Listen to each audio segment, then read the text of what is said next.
right, marketers, grab your overpriced standing desks and that oat milk latte you love so much, because welcome to Notorious B2B, the only show where we treat LinkedIn drama like breaking news and expose the real B2B marketing sins.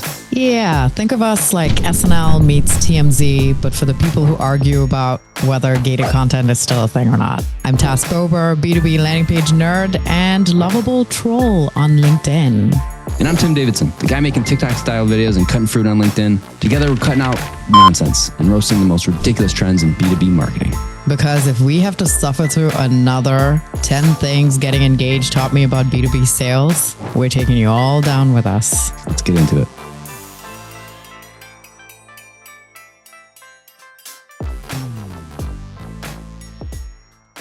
Okay, welcome to episode 4.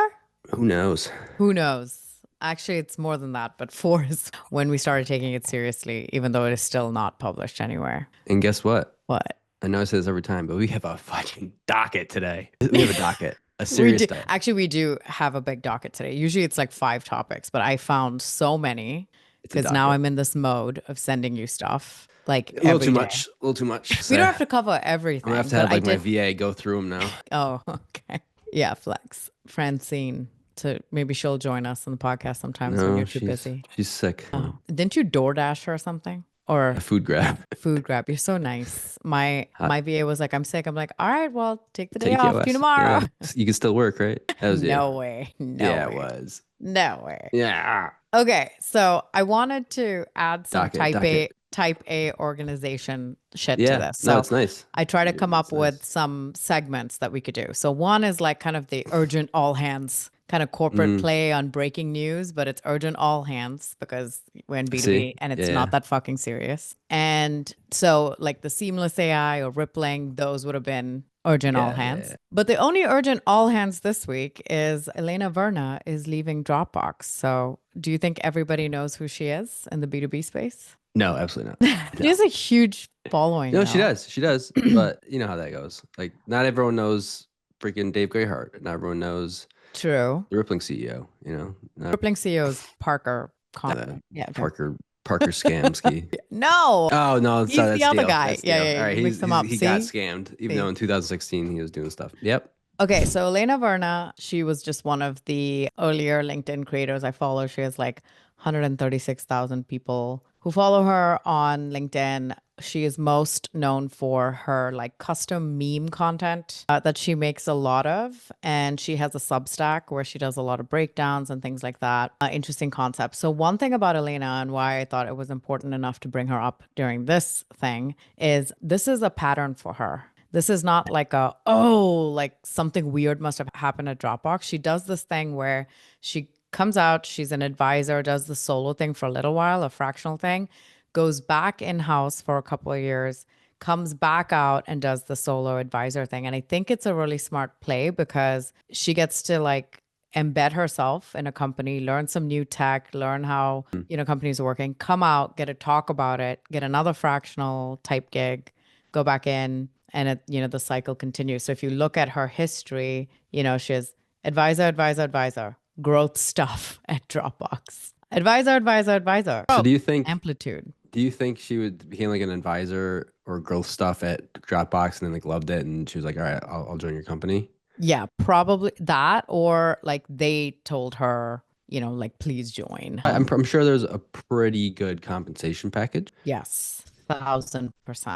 But there's some other people that have done that too. Like Devin Reed, remember he went out on his own and then went to Clary and then decided to go back on his own again. Like he's a big creator, right? Like I feel like there's a little bit of there's something going on here. Okay, I actually know Devin more than just surface level. Like I know Elena, and I don't think that was an intentional one because I think he talked about it in his podcast episode with Brandon, where he was like, I went out on my own, but then I got scared and then went back in. And I don't think it's ever intentional. Like I don't think someone goes, but you're saying that she went to Dropbox, learned some more to go back out. Yeah, like she approaches it with like, I'm not going to be here forever. So with her, like she, when she went, so you can see it. Okay, so she was Safeway, then she went to SurveyMonkey, then she came out advisor, went back SVP consumer product at Malwarebytes, advisor from Hero. Company. advisor names too. Comes back out. Advisor, advisor, advisor, advisor, advisor. Interim head of growth at Amplitude comes back out. La la la. Growth stuff at Dropbox comes back out. So I actually think that this is a thing that she does. It's an interesting business model. Yeah. Maybe she doesn't want to stay advisor. Maybe like she wants to go back and go in and out. Who cares? Yeah. I think so. And I think it's actually a really smart play, because how many times have you and I had the conversation where we are out and we feel like we are so out of the loop with some technology, like when everyone's using Play. I'm in that feeling right now. I am in that feeling right now. Yeah, exactly. So I actually think it's a really smart play. It's not a play I want to do, because I don't really want to go in and out that much, and I don't want to do the fractional thing. But it is a smart play for many people if they have enough clout, I guess, and then they have the ability to go in and out like that. So advisor for Vimeo is pretty badass. So. Oh, she got great names in here. Yes. She's one. So that is really what this all hands meeting is about. I think we'll come up with better ones. I think that was, I don't know, all hands type of urgent, let's get on the call now type of thing. I mean, companies have called all hands for a lot less. I'm just going to say that. Yeah. I'm just going to say that. Okay. So now we're going to move into our next segment, which is called Circling Back. I cracked myself up with all of this. This is great. And Circling Back is a segment where we are going to revisit some of the things that we might have talked about in past episodes, but there might have been an update or might not have been an update. And that's the update in itself. That's no update's an update.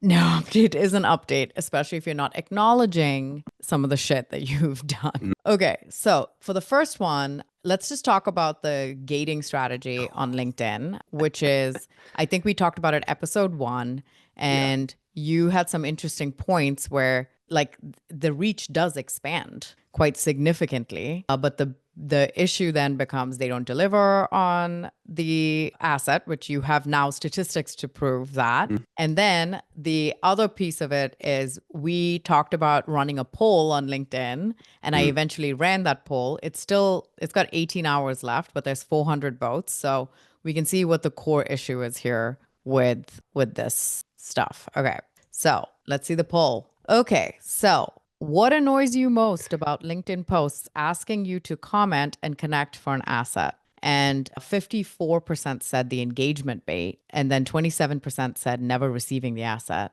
and then only 20% said the asset not being good. So it almost sounds like the method and then the delivery, but not essentially the actual asset being good. So you commented on here. Do you want to go first, and then I make comments about kind of the rabbit hole here. Because in episode 1, I was defending it a little bit. Yes, you are. And I still think my premise is right that the reach, you get more reach. You do. It'll work from that standpoint. But like everything, the marketers ruin everything, salespeople ruin everything, and we make everything worse and we overdo it. And I've noticed some bad trends, very, very bad trends, very, very bad trends. One, the never receiving the asset. I mean, that's just becoming very annoying. Yes. And I've actually gone down the rabbit hole here in the sense of every time I see them now, I just comment and I want to see if I get the asset. And because I'm taking notes on this, the last time I looked at the data, I received 3 of 26. Dang. That's 11.5%, by the way. I was going to do the math, so I'm glad you did. Look, I'm a one-person company. Maybe I'm not qualified. Fair. But I did my part. I commented. I let you in on my network, or what do you want to call it, right? Like I did my part of the transaction. I want to take that back. I wish that worked like that. If I could delete it and it would take away some of your reach, that'd be great. But it will not. I did my part. You need to deliver. I don't care. I do not care if you're busy. You got 1,000 comments. Don't do it. That's on you. It's just bad. It's just a bad look, in my opinion. But it's also evolved past that. It's because I'm starting to get some. Okay. And one of them I got, you get the asset, goes to the link. It's evolved into a gated link. Yeah. So now they'll send you it. Awesome. I think that's a good step. Send it to me. Yes. But now I have to go into your website, which is fine. But now you're going to ask me to fill out a form. Fill out the form. Oh no. It's like gating inception. Like what? So what's happening is like everything, there's some bad actors that are ruining it. Oh, and then the other part I've noticed is because they do work for the reach, right? Yeah. I've noticed, and I'm not going to pull them up on here, but there's some people that do it. That's their posts now, right? Every single post is a gated asset. And if you look closely, it's the same exact asset reworded, the same exact thing. I mean, wow. Come on. What are we doing here? Yeah. And in the comments, which I love qualitative feedback, but so many people were saying, yeah, it's a dumb hack for engagement. Wish we could do it all, whatever. But what was interesting and came up a couple of times was people saying, and I feel stupid for commenting on it. And then everybody in my network seeing that I was the dumbass that commented and what it makes me look like. So it's all around, like, it doesn't feel good. It feels like there's more in it for the person who posted than obviously the people who are helping boost them. And also there are limits and stuff. We talked about that during the first episode of how many DMs you can send and things like that before LinkedIn flags you as an automation. And so they have all these excuses as to why they can't deliver. And so it's like, just don't do it then. But when you had messaged me, it said, okay, I got one, and it took me to a form. A piece of me died inside. Like, I mean, this is what it's come to. Like, what your nurture sequence isn't good enough, so now or I don't even know what's going on there. Yeah. You got greedy. You got greedy. But there are some people in here who commonly engage in this practice. And like Jonathan, and he and Brendan have gone at this. I like Jonathan, by the way. I think he's good people. Too. I've talked to him many times. He's good people. Yeah, I like him. And that's the thing is we have people we like who do this. Joseph is one of them. He actually tried something different today. Did you see that? Yes, I was just going to say that because now I think he's scared. I think he's not going to do it because he's scared of the backlash now. Like everyone's jumping on it. Yeah. And rightly so. But then I'll have to look at his post. Like I saw it early on. Yeah. I'm sure it did not do as well. I'm sure. We can look it up. Pull him up. Pull him up. He's in the UK. He won't even know what's going on right now. There was another person who in my comments had said, it is silly the amount of pipeline I've gotten from it. Right. And I'm sure that is how. Actually, no. I'm backtrack what I said. How? Like what was that? Yes. I'm actually curious, like what that looks like. Is it because of the asset? I doubt it. Like what's the nurture sequence? Are you DMing these people and like saying, hey, what's up? Like, well, I'm very curious about that. Did you ask them actually? I don't know if I asked them, but maybe I can follow up and ask once the poll is over. It would be interesting for us to either get a soundbite or have someone who engages in this and has actually seen. We should just bring up revenue come up. No, we should just bring up Brendan and that person. Oh my God. Because Brendan is very against it. Like overly very. Yeah. Like he really hates it, which is fair. And then whoever had the pipeline, like numbers don't lie, right? Like numbers, what we got here? And yes, I know 85, 24. 85 is pretty good. Like that's good. Yeah. But like we brought up his post in the other episode. I mean, there was like 1,000. Yeah. Yeah. I mean, he's pinned right them there, here. Yeah. I mean, yeah. I know. The difference there is crazy. But a lot of people like it damages trust and all of these things. If we start bringing Brendan up here with things he disagrees with, it's going to be like, it's not Notorious B2B. It's going to be a dogfight. We'll give him a 15-minute calendar invite. That's about it. Just like the ones you get when they're about to lay you off. It's like, here's just a 15-minute, just like no context, a quick chat. Actually, that's good though. Like, oh my gosh, that's a good segment name. It's a good segment. Yeah, quick chat. Okay. Not bad. The stuff writes itself. Okay, so that's kind of the latest on the commenting for an asset thing, but I'm sure the discussion is going to keep going. Well, where does it go from here? Like, I think it's just overplayed now, but it still works. Yes. I just hate that people are getting really bad at it. Like, everything gets ruined. Yes. Everything. Like, the first person who did it was probably like the best. Killed. Yeah. Absolutely killed. Destroyed.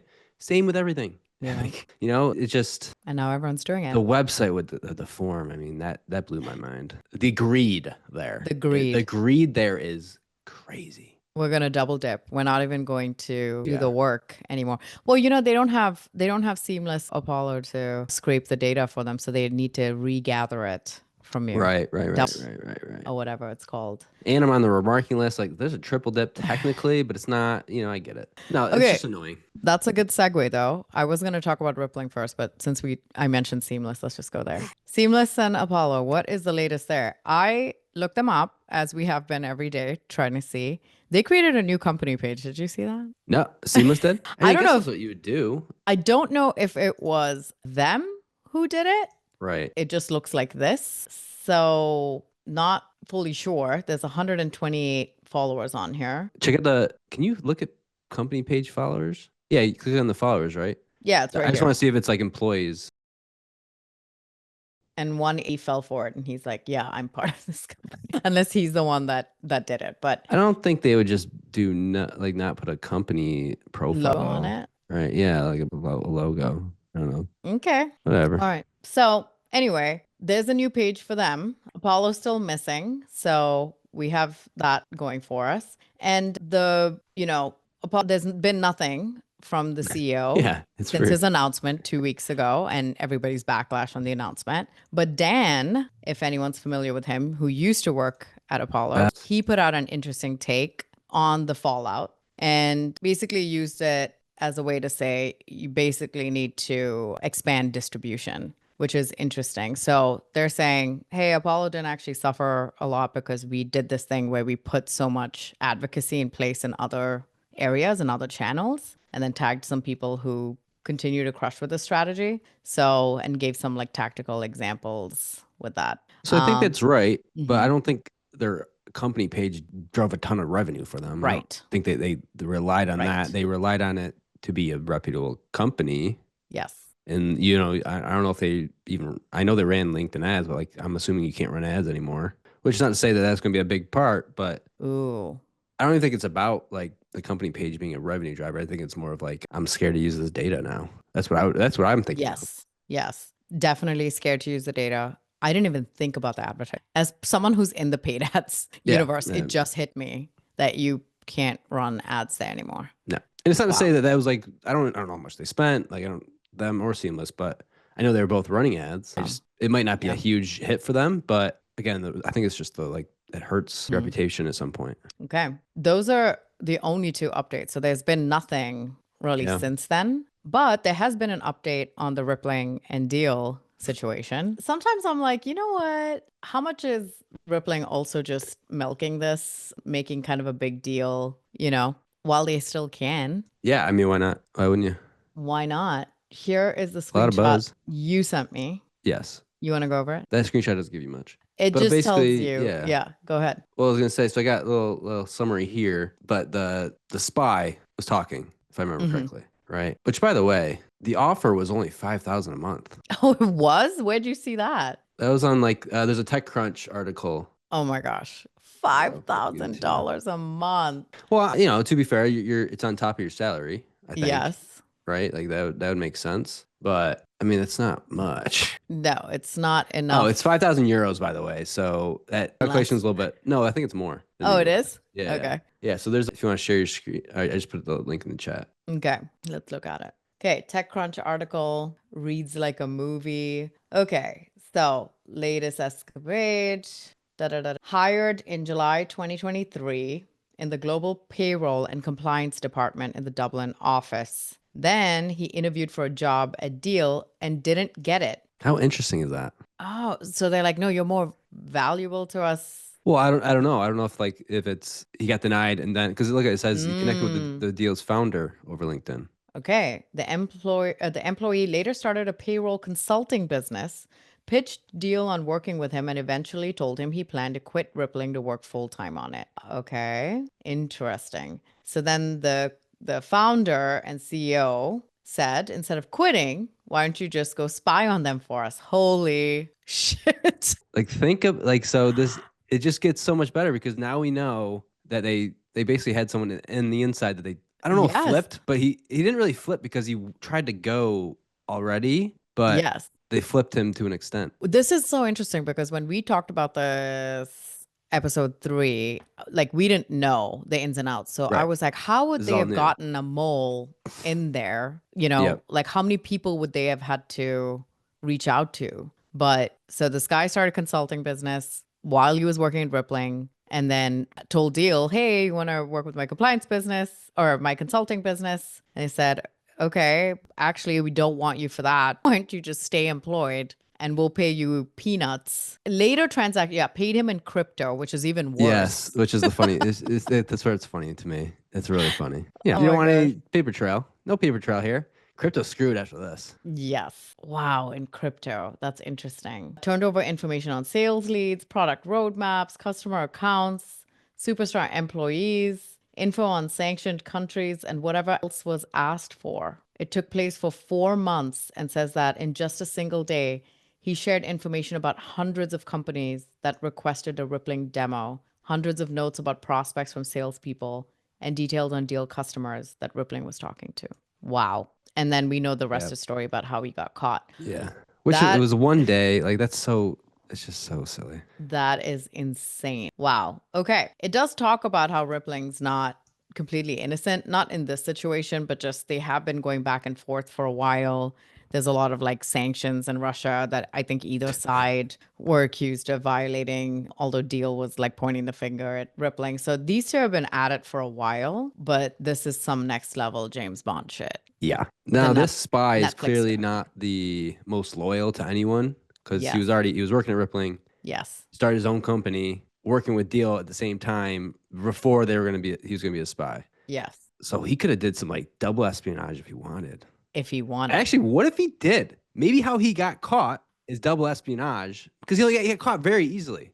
Yeah. Maybe he got caught on purpose because now he's talking. Yeah, he's letting it all out. And now he has the paper trail of the payments. He's being very open. Rippling's getting a lot of buzz. So maybe he's been working for Rippling the whole time. Well, he has. But he has, yeah, technically. But like working on, while getting the extra 6,000 in crypto a month. Dang. Interesting. Okay. Well, that will continue to unfold. But that is I'm sure there's going to be some other people coming out. Always going to be something, always. Brendan, I asked him, he did do a post on it earlier this week and I sent it to you and then he took it down. So I wonder what the drama is behind that. I'll have to ask him. Maybe Rippling came after him. Because he said he read the affidavit in detail and then wrote out some of the points that he was most surprised about. But it's why would he take it down? Yeah, I don't know. So I sent him a text, but he hasn't responded yet. So we will have to see. That's interesting and sketchy. And yeah, I mean, sketchy as in did he take it down? Did LinkedIn take it down? Is LinkedIn in cahoots? Because it's not very kick. They're not in cahoots. LinkedIn, no, they're not. Don't kick us out. You're not. It's not in his character. Brendan operates like very like I said what I said. So it's very interesting. No, they're that cool. Like, I'm not as cool as Brendan. I mean I don't know if Brendan's that cool, but he's. I'll accept that. Yeah. Okay, moving on. Air campaign. So apparently not everybody loved it as much as I loved it. So for those of you that don't know, Air, which is a Dropbox alternative targeting creatives, released a campaign where they hired Bonnie Blue, known on OnlyFans for tasking herself with doing it with 1,000 guys in a day or something, some kind of 1,000 plus. And the ads, which if you go back a couple of episodes, we actually play them for you. My editor can throw one of them on the screen here. Blue, and I know what people say about me online. And you'll think I'll have a nerve saying what I'm about to say because of, well, my history. But I've only just found out what is doing, and I think it's disgusting. There's having fun, and then there's 18 million creative people. There's no tagging. Finding your assets is a disaster. I think it is sickening. All right. So people are torn, but here's the thing. They're still talking about it. And I have four different instances where they're talking about it. One, Daily Mail covered it. That's huge. Which is notably the largest, right? Because she's English. This is a UK. This is a Britain. Yes, dailymail.co.uk. Bonnie Blue sparks outrage after landing 5-figure endorsement deal with software company. Okay, so that was a question we had. Like, how much did she get paid? Yes. I feel like that's a little low. Well, 5 figures, is that 900,000? Is that 100,000? Like, 100,000 is 5 figures. Yeah, 90,000. Oh, what? 99,000. It's low. I think it's not low. Make as much as I thought they would do. I think it's low. She got like OnlyFans, I'd assume too, right? Like, that's interesting. Yes. So Bonnie backed a high 5-figure sum for the half-day shoot. That's not bad. Yep. So the script goes, I know what people say about me online, but you'll think I have nerve saying what I'm about to say because, well, my history. But I just found out what Dropbox is doing, and it's disgusting. Quick side note here. Yes. Do you think this ties into Elena leaving Dropbox? Oh. Little tie-in here? Oh, no. There's no shot. But... You put those two together. That's funny. I did not, even though we'll have to check on her profile, but if I see Air Advisor, it'll be interesting. Maybe her new growth play is corporate espionage. No, all right. Oh, wow. That's too far. Too much. Too far. Oh, I went too far. Yeah, that was too far. Anyway, so she's covered by, so here she is covered by Daily Mail. But I also find people talking about it. Let's see, Pranav, which is weird as a thing for him to cover. This is not typically his style. Where he talks about, he even says like, this is strange for me to do, but and especially because he worked at Dropbox. So he's like, you know, so he says that in his video. It's like, okay. And then Paramark actually did a whole like blog post on it, which was interesting. And Air's head of content, who was kind of the guy who spearheaded this, Ariel, okay, Ruben. Ariel. We're covering all the pronunciations in case we're wrong.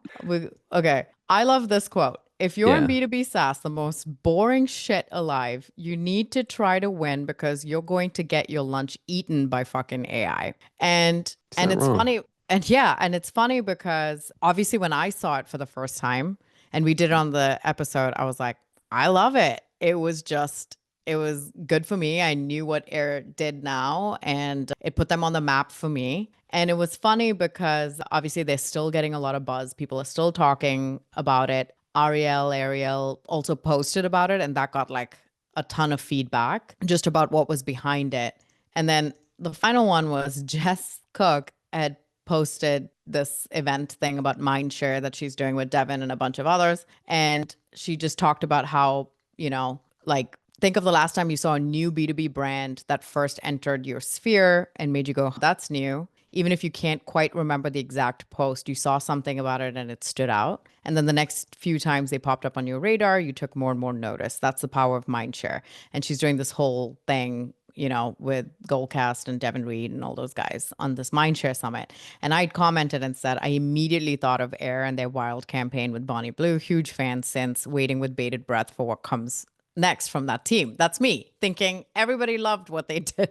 Nope. And then it was a little bit of a shark attack. Okay, I have to admit that one was super polarizing, was not a fan, but we're still talking about them, which means it worked. And then there was some others where my bestie Brendan was like, I hated it. Like, what was the point of that? And all of the stuff, which I meant to tag his post too, but it was hilarious because we obviously have very different opinions on that. I think people will forget about that, in my opinion, but they'll remember Air. I think it was probably a good campaign because it got people to understand and get Elena to quit Dropbox. So I think I think the follow-up matters here. I think whatever they follow up with could be interesting. Yeah. Whether that's a new campaign, whether that's just I don't know. Maybe the follow-up, maybe the data. Like I don't know. That'd be cool if they come out with some data. Like, all right, what's pipeline looking like after like 6 months? Like we're not gonna do some direct attribution over here, but what's the buzz here? I was looking for the numbers in Paramark's article, but it just said I think it's too early to tell. Yeah, it's too early. But even just like how much of a reaction they got, but there's no numbers around that, just that they got a ton of web traffic. But this is what I told Jess, which was what I liked about it, less about the concept and the fact that they took a big risk knowing that people would be divided about it. And I'm all about that risk, but we know that traditional B2B is not about that risk. They don't like that. But even Ariel, whatever his name is, we should really just Ariel. We should do that. Yeah. If we're going to get creative people to care about our product, we have to make great, compelling, creative content. We can't just barrage them with meta ads, LinkedIn ads, and search terms. We want to have a brand that sees them where they are because they are targeting creatives. They're not really targeting the same exact people Dropbox is. They're starting with that niche segment and they might expand later. But I mean, how do you go up against someone like Dropbox who's like this incumbent in the space? And you're like the small guy. You have to do something wildly different and unignorable. And that's where these guys kind of came in. And he literally says, like, I will not waste 6 months of my life trying to get stakeholder approvals through small campaigns. I would quit.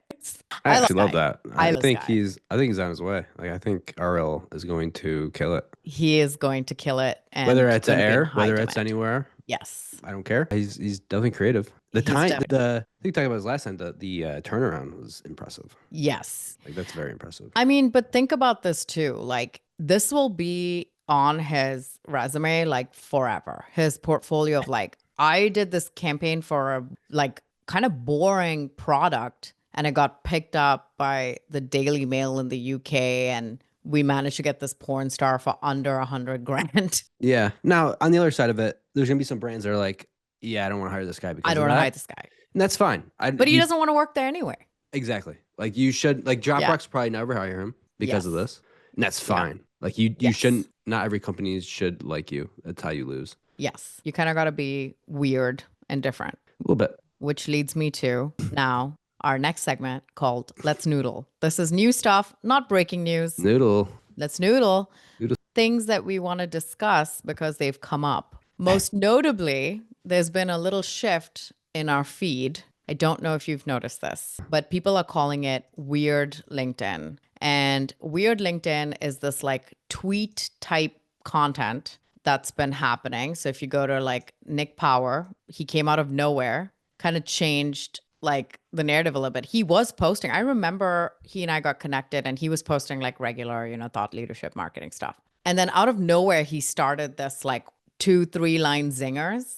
And then he also started posting 6 times a day. And he's skyrocketed in followers just from posting stuff like this. I'm starting to think the billionaires are just not that into us. Yeah. That stuff's cool, but what's most interesting to me is, and I don't know what's going on here, but people are posting about him. Yes. Like tons a lot. Of people not like 5 people, like a lot of people. Yes. It's become like a thing. And I don't get that part. A lot of people are talking about him and his posts, which is so interesting to me. So he's obviously creating this buzz. And what happened was our friend Obed had posted. I'm so bad. Apologies, everybody, in advance. Okay, so I'm glad that Tim's here to correct me or send me down a worse spiral because I will take it literally and call someone the wrong name. So I was scrolling on LinkedIn and I saw these 3 posts right away. One was Evan saying, hey, if you don't like someone's post, like who cares? Just scroll on by. I'm like, oh yeah, that's cool. Yeah, that's nice of you. And then Obed's post about how he's tired of this like weird LinkedIn post where we're talking about farts and things like that, which obviously Nick Who's talking about farts? Nick Power had a fart joke in one of his posts. Well, farts are always funny, to be fair. Yeah, but that's what my husband says. And everyone says that. He said he's tired of the non-product related funny tweet type content. I would link to that post, but Obed took it down. Wow, you're looking for that there. Wow. Yeah. I like Obed a lot, so this is not my fault, by the way. What's not your fault? Obed, I like you a lot. We're friends. We're going to make so many enemies with this show. But he took it down. But I don't think what he said was like terrible. It's his opinion. Like freaking it's free speech on LinkedIn. But he said, hey, this new era of random funny content. And Nick Power isn't the only one who does that. Like we know other creators who are doing a lot of meme type content. Copies. And he just thinks that it's kind of lame for this platform and he feels like it's maybe watering some stuff down. And then right after he posted that, my feed, I was scrolling down and I see one of Nick Power's posts about AI and one of his zingy stuff. But now you look, Obed's post about like his opinion on it, and it had been up for a while. Again, the reactions, like, so there's a part of me that's like, do people just want that? And so I posted that and he posted and he said, yeah, that's amazing. But yeah, not a fan of the random jokey stuff and the AI image spam. And then Nick and him start talking in here. And it honestly, it was the most wholesome argument or discussion I've ever seen on LinkedIn of 2 people who have opposing views. And so Nick, was just, they were just talking and he's like, listen, Obed's like, I don't think the content's bad. I should post too. I just would like to see some more variety from you. And he's like, actually, I do have a lot of variety. If you go to my profile, you'll see that I actually do talk about more than just like shit posting. And then they kind of resolve it in there. And I think Obed took it down because he's like, you know what? We've resolved it. I see that he does some like diverse content, whatever. They were DMing back and forth, that kind of thing. And they kind of resolved it. So he took it down, I think, out of respect. It wasn't like, I'm taking it down because I'm like shy. So that's where I was going with that. So Obed, love you. Still love you. Very respectful of you to do that after resolving it with Nick. So, he links him and he's like, hey, here's some things that I've written and stuff. And he goes, see, nice, man. I love that. Great post and message. I never saw that stuff from you before. Sorry for dogging on your content. I was wrong and apologize for that. How cute who's is Isra? this? Isra coming out of nowhere after resolving. Something gets resolved here. I did not see that. Yeah, she's coming. Head over here. She's like, oh, is the fire out? Let me throw some gasoline in the match. Ezra, chill out. And then I said, oh my God, this was the most wholesome disagreement. But I did ping Nick and I was like, and I said something about the shit posting. And he's like, but you don't understand. There's like a deeper level to that. I know some of my stuff is dumb and silly, but it all has a clear and purposeful intention behind it. That's why I'm not just posting minion memes and shit talking other brands. And I was like, okay, well, what's the purpose behind it? Because now I'm intrigued. And he says, mainly to point out how oppressively performative this platform is most of the time, especially given what's going on in the world. But it depends on the joke. What does it say about us that a fart joke goes viral because it's unhinged in the space? If it weren't meaningful, it wouldn't go viral. Or a joke about being high in an interview when there are thousands of people struggling to find work, jumping through hoops and hoops to get rejected.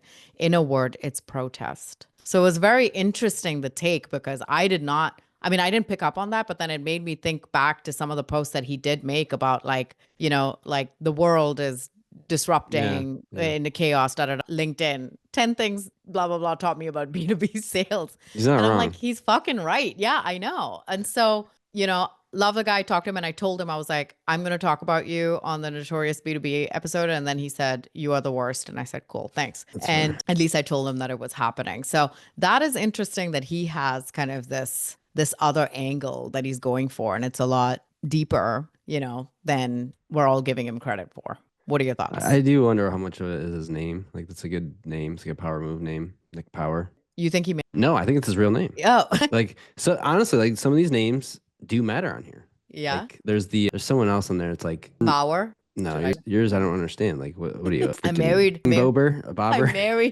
I married a Polish guy. I think it was like Boberski or something. Yeah. I don't have a good name. I'm not saying mine's good either, but Nick Power. It's just like a good, fast name, like a really easy name. It's just one of those names. Yeah. And you're like, oh, what's this guy? Like, he's got a good name. He's probably like the VP or something. So what his company's a noun project. Like, I don't know what that is, but it's interesting too. The company he works at. No, he works at a company. I think he's like the director of marketing or something at Noun Project. Head of marketing. I don't know what that is, but that's like an interesting thing because he's also, I don't know, everything he writes is in lowercase, and I don't know, it's just interesting. Yeah. Yes.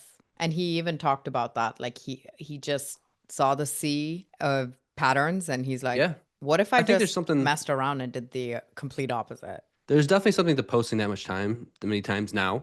Like there's the whole thing before was, oh, you post once on LinkedIn and that's it, because once a day, because it'll, hamper your reach. That's been debunked for, about probably a year now. And some of my best eras have been posting 2 times a day. Yeah. 6 times a day is fudging hard, by the way. But if you're posting like that, like it might be easier. Like I think that's a good route. No one on LinkedIn's doing that because they don't want it to be Twitter or whatever. Yeah. Fudge your opinions. People are gonna do what they want to do. Didn't you post 9 times that one day? Yeah, but again, my posts were like so silly. Mine was like, it was so, and again, it was silly stuff. Like had no value. And yeah, my 9 posts probably got more reach in one day than the rest of my other posts as of recently. Like in a day, not cumulative. Nick also said in a comment or something, I don't know if he said it to me, I can't remember now, but he did say, I do post 6 times a day and people don't realize like I'm not taking it from anywhere. I'm just like coming up with this stuff and posting it. And that it is taxing. It is a lot of thought. That's not taxing if it's not a lot of thought, because you just said it just comes to him and goes. Is that what you said? No, he said that they don't realize, like, for me to post that frequently and not take it from somewhere, and I'm just like having to come up with it. It is mentally taxing to keep coming up with that much content. He's like, I know it's only 1 or 2 lines, but to even like come up with those things, it does take thought and time. I also like that he's not being methodical about it, because a lot of people would be like, oh, I'm going to post 6 times a day. Here's my script on ChatGPT, and here's my calendar for the month of 6 times of freaking 180 posts. No, you don't need to do that. Do what he's doing maybe, and just kind of whatever comes to your mind. Like, I kind of wish I did that to an extent. For anyone wondering, Noun Project is the world's most diverse and extensive collection of icons and mission-driven photos. So like a Shutterstock, but for nouns. Yeah, maybe we'll have to have. Well, maybe we'll have the Mr. Power on at some point in my life. Mr. Power on at some point. It would be interesting to see what goes through his head. Okay. What else you got? Now we have more stuff. Okay. Our B2B. We saw him peak at spring. where everybody was so tall compared to me. But and me, okay. by the way, I'm only 6'4". And I'm only 6'4". Everyone else is pretty tall. It's weird. Okay, so here's our next one. Our buddy Clark, always going on the going. And there was a post earlier this week, and I should have grabbed it. But somebody basically said that they would not be renewing with RB2B because they had found out they'd scraped their entire CRM without their consent. To which Adam Robinson did respond and say, hey, it's in the terms of service. You know, we weren't hiding it. Like, we have clients who request that we match the visitor to where they are at the CRM or what, you know. Mm-hmm. So we do that in order to make the product what it is. And obviously there was mixed feedback on that post from everybody who were like, I didn't know this, or I did know this. And like, how else are you supposed to, you know, make the product what it is? And then Clark posts this today. Yeah. Where he is obviously in the RB2B is spyware camp. He says it's not a hot take. It's not an engagement bait. Maybe rage bait, but not engagement bait. Definitely. That's fair. That's fair. The shit is a problem. And so he goes down, he talks about the permissions in HubSpot for RB2B, which says this app can export records from your CRM for all CRM data types, contacts, companies, deals, and tickets. And then saying if you hook this into your CRM, RB2B gets access to everything. And what do you think they can do with it? Whatever they want. I'm going to go out on a limb here and say that there might be something in the terms of service that talk about the limitations to what they plan to do with it, because I think with privacy today, they're supposed to say not only how they collect data, but what they use it for. So we should probably get our hands on that. And then the most terrifying part, you don't know what's happening. And so this is where he's talking about it being a threat and how they could use this essentially to their advantage and leave you in the dirt, and then go on to say that you, the web user, not even the company, not even our B2B, but you, us, the regular person, we're the ones that are at highest risk, and that our B2B is a liability. And so when he posted this, I just seen it. So I have not looked at the comments. One person said it's cheaper than hiring a spy, but yeah, so there's a lot of mixed feedback here. And right here, ironically, they have a DPA to sanction the processing of customer data back into HubSpot. So interestingly, they can take information out, but they're not going to put it back into HubSpot. Just things like that. People are comparing it to Deel and Rippling. It isn't just our B2B. Way too many companies do that with their CRM integrations. See, that's the part where when I saw this, my first reaction was, I can guarantee you there's a lot of companies doing this. It's just someone hasn't posted about it. Yes. I think that's what, and I don't know that, by the way. Yeah. I don't read the 50-page terms of service for everything. I should. Yeah. I don't. No, I'm sure a lot of people don't. And I bet you a lot of companies do something similar, but we just don't see it or don't understand it. And I mean, I don't know. I feel like that is part of this thing. But it's just, our B2B CEO is active on LinkedIn. So it's an easy person to call out. Yes, it is. And, some people like Scott are saying, if there's something you don't like in the agreement, redline it. And then there are other people like, who reads the agreements, which is what you and I talked about. I guess it depends on the type of company. When I worked at my last one, we went through almost every contract with a fine tooth comb. So I feel like at some companies it would fly and others it wouldn't. And the ones who aren't careful is who it wouldn't go through. Well, that's their thing, because our B2B is not the most expensive thing. Right. So depending on, like, some people have a certain budget, like you don't need like this huge, you don't need procurement to step in. You don't need, a bunch of people to step in.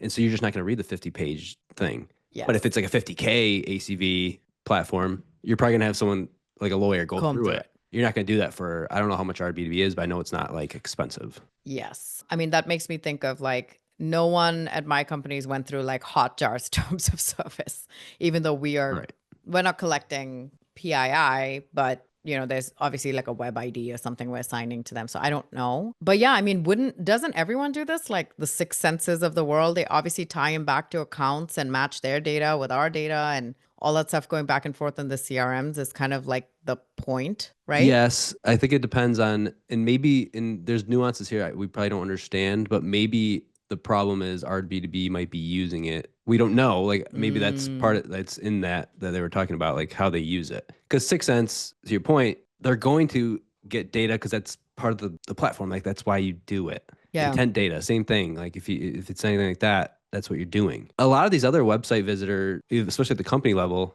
you're looking for people that are in the Salesforce and in the CRM. So they definitely extract that data. And so it's more of like, are you using the platform for that or not? I also think there's probably like a setting in there. It's just like, can you just click this? Not do it.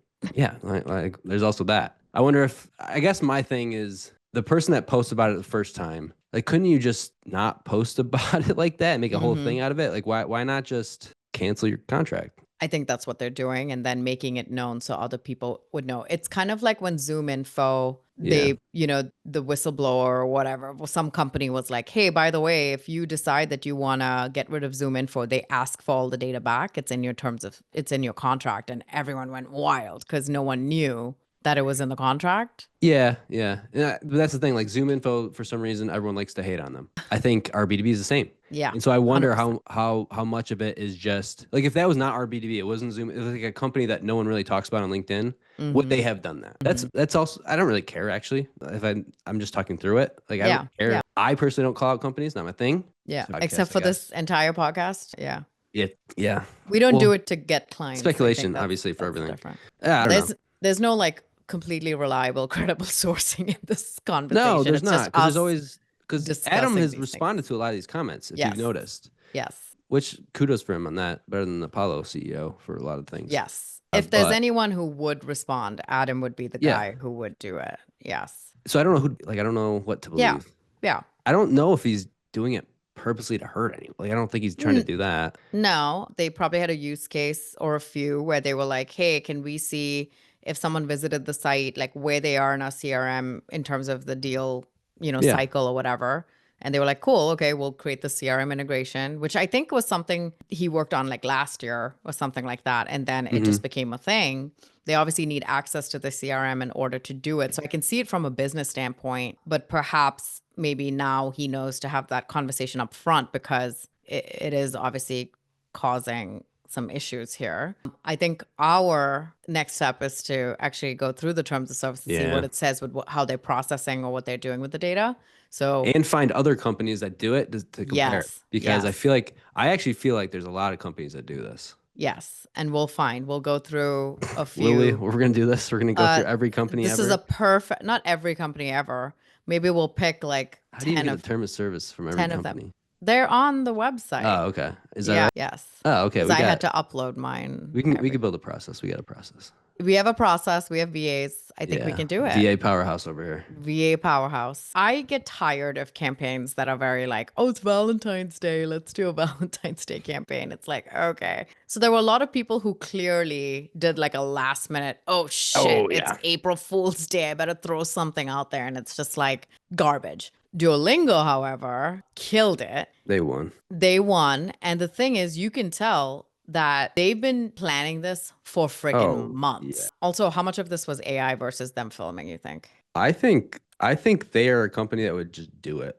They would just do it? They would get on a cruise and just do it? I don't know. No, or maybe like shots of that's pretty impressive if it's AI. Well, not the people, but like the backgrounds and stuff like that. Like well, that's not even AI. That's B-roll. That's B-roll. You know what I mean? Like that's just classic B-roll. Yeah. Like that, you could probably just get from this. Yeah. Like that, you could probably just do that anywhere. You could do that at a local. Oh, well, this think that's has real. to be them. Yeah, that's real. That is 100% I think they real. Used a combination. Yes. But like even that could be AI. That could have been AI. See this? Where it's like boutique that's not shopping. AI. Yeah, but it's like legitimately their stuff. Like, look. No, I know, but I don't think that's AI. That might not be on a cruise ship. Yeah. That could just be a stage. Yes, exactly. But they probably didn't go on a cruise, but they probably used a cruise ship, like a docked one. Or even like the points where like that could be AI. I mean, you could do a lot of close-up shots with like a cruise ship in the background, but they're not actually on a cruise ship. Anyway, lots of speculation here. But you know what's interesting about this? One, it came out on the company page. Oh, how did it do? We're going to talk about that. Two, you know how they talk about never put links in posts. We never do it. There's a link to the landing page on this post. This is not fair. Almost 2,500 reactions, tons of comments, 96 reposts. Right. But what you're talking about is only for the normal brands. Duolingo, Is a Ryanair normal brand. are a Yeah. different brand. They're on a different level. They are 14 million TikTok follower level. This is different for a brand, right? Like I'm talking about brand. This is different. We can't compare them. It's like comparing Salesforce CEO posting something versus anyone else. Yeah. He's got a bajillion followers and he has a huge company that can all like it. But how did they get to the bajillion followers? It's because they've always done, like you said, Ryanair, Duolingo. Like there are certain companies that just have, they put in the time. They do good content. I must say, there is something to having a mascot for B2B that makes this happen. Oh my God. I talked to my brand people who are redoing ScrollLab and I asked them. My brand people. I have brand people. Kevin Rapp, shout out my friend. Wow. They're redoing the whole ScrollLab brand, which is actually right here, but I won't show you. And the flex here, the plug is crazy. It's not all like, altruistic, but anyway. But I asked them yesterday, I was like, do you think I should have a mascot? Because I'm kind of mad that Commissar has a dinosaur. Oh, I know I keep talking about it every day. But then he told me that I was the mascot, and I don't know if that's a good or bad thing. That's a terrible thing. It's a terrible thing that I'm the mascot. But so because both is better, is what I'm saying. Yeah, it could be both. Maybe one day something cute, and you had a mascot conversation with me. Well, because the other part of it though is like with Duolingo, you could put the mascot in everything, right? Yeah. You could do it videos like they did here, but you could also do it for like images. You could make it, it's a cute little bird, right? Yeah. If you start putting your face and your body in every single little image, that's just narcissistic rather than mascot, in my opinion. Yeah, right? You're right. There's the difference, what I would say. Okay, that's fair. Unless you made a twin Taz, no, like a negative Taz, like a Baz or a. I mean, that's still pretty narcissistic. Like you couldn't. What if you did Sat and you're a person with like blonde hair and you're like the opposite of Taz? The non-DI version of me. You're like all about no scroll. It's like the anti-Taz. I just want the conversion. Oh my God, this is actually kind of brilliant.